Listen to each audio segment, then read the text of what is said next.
बिस्मिल्लाहिर्रहमानिर्रहीम।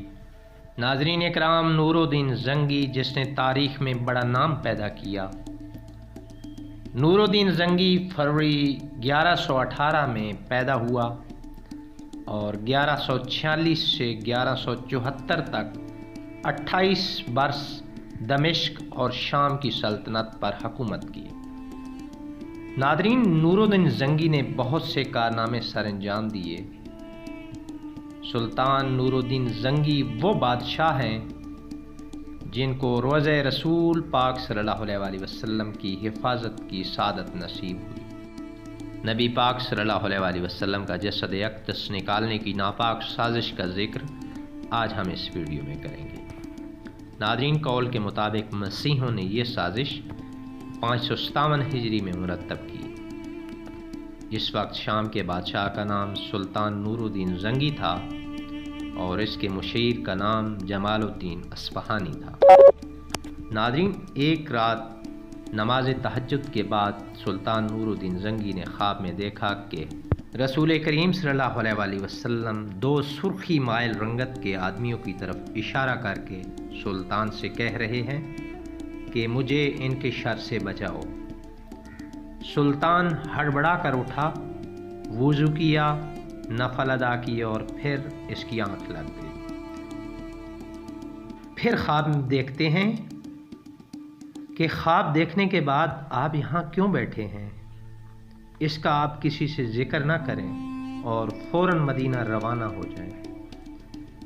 अगले रोज़ सुल्तान ने 20 मखसूस अफराद और बहुत से तहाइफ के साथ मदीना के लिए कूच किया और 16वें रोज़ शाम के वक्त वहाँ पहुँच गया। सुल्तान ने रोज़े रसूल पर हाज़री दी और मस्जिद नबवी में बैठ गया। ऐलान किया कि अहले मदीना मस्जिद नबवी में पहुँच जाएं, जहाँ सुल्तान इनमें तहाइफ तकसीम करेगा। लोग आते गए और सुल्तान हर आने वाले को बारी बारी तोहफा देता रहा। इस दौरान वो हर शख्स को गौर से देखता रहा, लेकिन वो दो चेहरे नज़र ना आए जो इसे एक रात में 3 बार ख्वाब में दिखाए गए थे। सुल्तान ने हाज़रीन से पूछा, क्या मदीना का हर शहरी मुझसे मिल चुका है? जवाब असबात में था। सुल्तान ने फिर पूछा, क्या तुम्हें यकीन है कि हर शहरी मुझसे मिल चुका है? इस बार हाज़रीन ने कहा, नहीं सुल्तान, सिवाय 2 आदमियों के बाकी तमाम लोग आपसे मिल चुके हैं। नाज़रीन, राज तकरीबन फाश हो चुका था। सुल्तान ने पूछा, वो कौन हैं और अपना तोहफ़ा लेने क्यों नहीं आए? बताया गया कि ये मराकश के सोम सलात के पाबंद 2 मुतकी बाशिंदे हैं। दिन रात रसूल करीम सल्लल्लाहु अलैहि वसल्लम पर दरूद भेजते हैं और हर हफ्ते मस्जिद कुबा जाते हैं।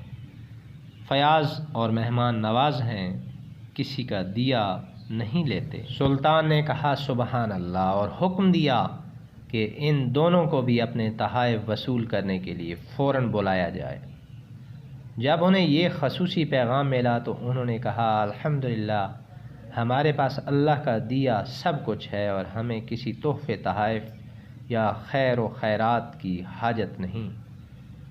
जब ये जवाब सुल्तान तक पहुँचाया गया तो इसने हुक्म दिया कि इन दोनों को फ़ौरन पेश किया जाए।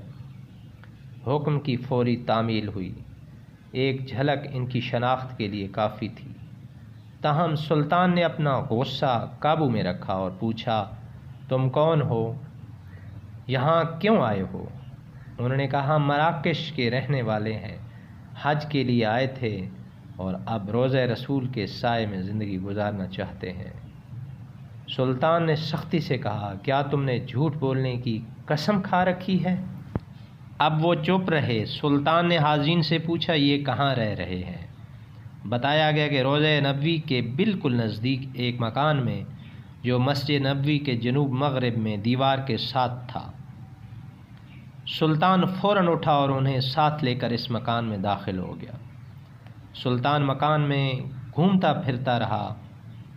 अचानक नए और कीमती सामान से भरे हुए इस मकान में इसकी नज़र फर्श पर पड़ी, एक चटाई पर पड़ी।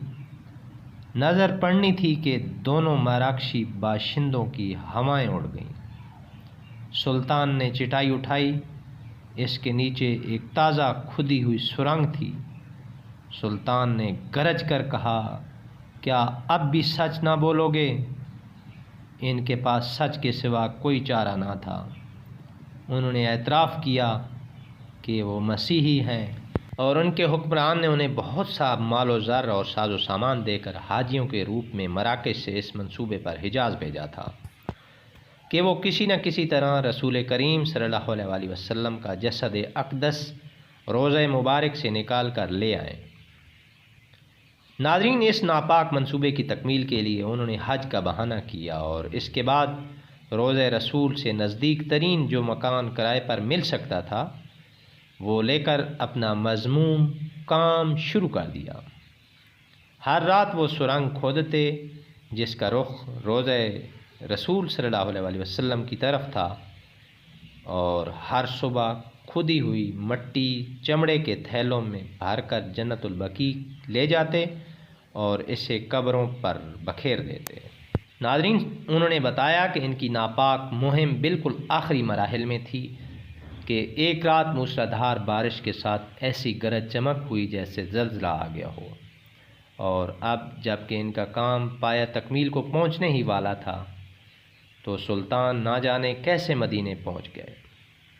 سلطان ان کی گفتگو سنتے جاتے اور روتے جاتے اور ساتھ ہی فرماتے جاتے کہ میرا نصیب کہ پوری دنیا میں سے اس خدمت کے لیے اس غلام کو چنا گیا۔